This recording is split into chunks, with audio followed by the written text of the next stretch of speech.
பச்சை பயிறு கிரேவி பண்ணுறதுக்கு சோம்பு, கடல் பாசி, பட்டை, ஒரு அன்னாசிப்பூ, கசகசா இருந்தால் கசகசா சேர்த்துக்கோங்க. அப்படி இல்லைன்னா முந்திரி, கொஞ்சோண்டு கிராம்பு, அதுக்கப்புறம் பிரியாணி இலை, அப்புறம் ஏலக்காய்.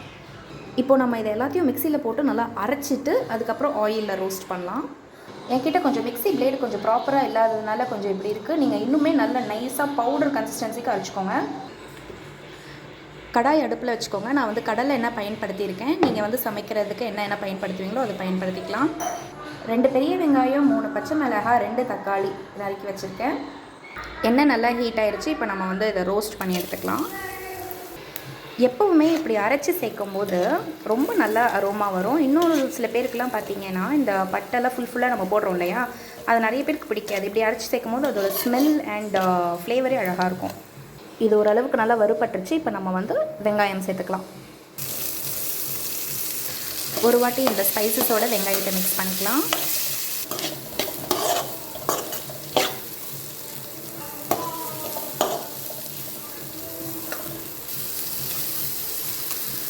பச்சை மிளகாய் வெட்டி வச்சுருந்தோம் இல்லையா நீள்வாக்கில், இதை சேர்த்துக்கலாம்.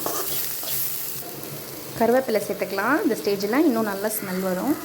வெங்காயம் நல்லா வதங்குற போது எந்த இன்க்ரீடியன்ஸும் இடையில சேர்க்கக்கூடாது. வெங்காயம் நல்லா வதங்கணும். சரி, அப்போ தான் ரொம்ப நல்லாயிருக்கும் கிரேவிஸ்லாம். வெட்டி வச்சுருந்த தக்காளி சேர்த்துக்கலாம்.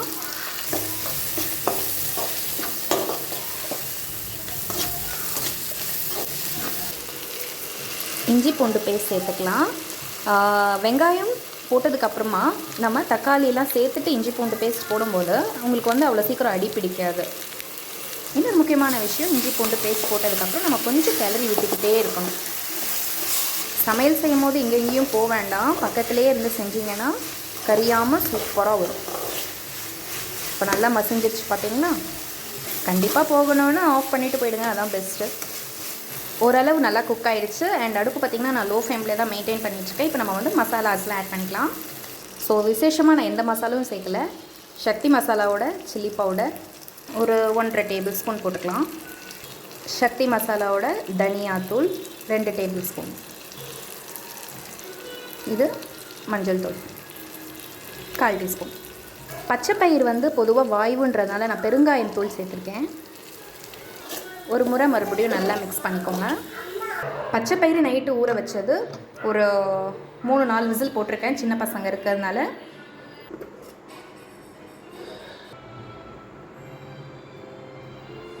நல்லா மசிஞ்சு வந்திருக்கு. இதில் நிறைய ப்ரோட்டீன் இருக்குங்க, வேஸ்ட் பண்ணாதீங்க. இந்த தண்ணியுமே வேஸ்ட் பண்ணாதீங்க. ஒரு தொக்கு பதத்துக்கு என்னோடய கிரேவியை கொண்டு வந்துட்டேன். இந்த சமயத்தில் நம்ம வேக வச்ச பச்சை பயிரோட தண்ணி சேர்த்துக்கலாம். பச்சை பயிரில் இருக்க தண்ணியை தனியாக வடிகட்டி ஒரு கிளாஸில் எடுத்துக்கிட்டேன். இது பச்சை பயிறு. இப்போ இந்த கிரேவிக்கு தேவையான அளவு பச்சை பயிறு தண்ணி சேர்த்துக்கலாம். ஒரு முறை கலந்துட்டு நல்லா ஒரு கொதி வந்ததுக்கப்புறம் நம்ம வேக வச்சுருந்த பச்சை பயிறு சேர்த்துக்கலாம். பச்சை பயிறு சேர்த்து ஒரு முறை கலந்து விட்டுக்கலாம். பச்சை பயிறு வேக வைக்கும் போது நான் உப்பு சேர்த்து தான் வேக வச்சேன். இப்போது கிரேவிக்கு தேவையான உப்பு கரெக்டாக இருக்குது. பத்தலைன்னா நீங்கள் சேர்த்துக்கோங்க. என்னோடய ரெசிபீஸ் எல்லாத்துலேயுமே நான் கண்டிப்பாக தேங்காய் ஆட் பண்ணுவேன். ஸோ இப்போ தேங்காய் நான் வாஷ் பண்ணி கொண்டு வந்திருக்கேன். ஸோ வாஷ் பண்ணி நீங்கள் உடைச்சிங்கன்னா ரொம்ப சீக்கிரமாக உடஞ்சிரும். தேங்காய் உடைச்ச தண்ணி இருக்குது, இதையுமே நம்ம ஆட் பண்ணிக்கலாம். ரொம்ப டேஸ்டியாக இருக்கும் கிரேவி. நேச்சுரலாக தண்ணி ஊற்றுறதுக்கும் இந்த மாதிரி கோகனட் வாட்டர், இந்த பச்சை பயிர் தண்ணியில் ஊற்றும் போது இன்னும் ரொம்ப ஹெல்தி நமக்கு. அதுக்கு தான் தேங்காய் ஏன் நான் கட்டாயப்படுத்துகிறேன்னா, போட்டிங்கன்னா அவ்வளோ அட்டகாசமாக இருக்கும். ஸோ நமக்கு ஒரு 4 டேபிள் ஸ்பூன் தேங்காய் இருந்தால் போதும். கிரேவி நல்லா ஆயில் பிரிய ஆரம்பிச்சிச்சு. இந்த சமயத்தில் நம்ம கொஞ்சம் கோகனட் ஆயில் பண்ணிக்கலாம். தேங்காய் ஏன் போடுறோன்னா, அப்போ தான் கிரேவி நான்வெஜ் டேஸ்ட்டில் கண்டிப்பாக வரும். அது மட்டும் இல்லாமல் நீங்கள் எதாவது மிஸ் பண்ணிங்கனாலும் இது பேலன்ஸ் ஆகிடும்.